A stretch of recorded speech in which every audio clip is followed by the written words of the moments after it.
L'homme qui jette en terre la semence, qu'il dorme ou qu'il se lève, la semence grandit, il ne sait comment. Commentaire de l'Évangile selon saint Marc, chapitre 4, versets 26 à 34. Frères et sœurs, voici la 5e parabole du Christ pour nous instruire sur l'établissement du règne de Dieu. L'objectif est d'attirer l'attention sur la puissance même de Dieu qui fait inéluctablement développer son règne sans que les hommes y soient pour quelque chose.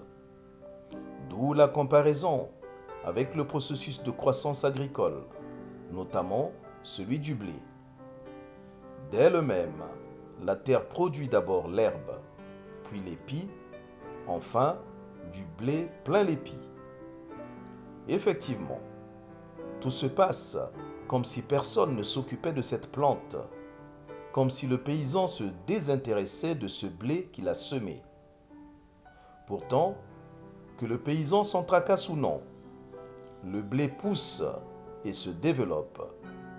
Et c'est là que se trouve la merveille de Dieu qui fait croître, dans le secret d'une alchimie invisible, la matière qui sera prête pour la moisson.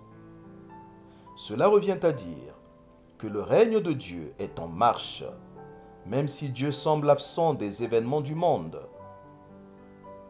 Que les hommes réagissent bien ou mal à sa parole qu'est le Christ, Dieu poursuit fidèlement son dessein jusqu'au bout. Car plus tard, telle petite graine de moutarde donnera le grand moutardier qui abritera la multitude des oiseaux du ciel. Autrement dit, l'évangile semé en Israël, transporté au monde par un petit collège de 12 apôtres, a conquis le monde et continuera son cheminement malgré les obstacles et les persécutions de tout genre. Quelle résolution! Pour le règne de Dieu, faire ce qu'on peut, sans s'agiter. Dieu s'occupe du reste. Notre prière. Seigneur, donne-moi la force de continuer à répandre la semence de l'espérance du royaume, même si je n'en vois pas les résultats immédiats. Quelles conséquences? Ma parole qui sort de ma bouche ne me reviendra pas sans résultat, sans avoir fait ce que je veux, sans avoir accompli sa mission. Isaïe, chapitre 55, versets 10 à 11.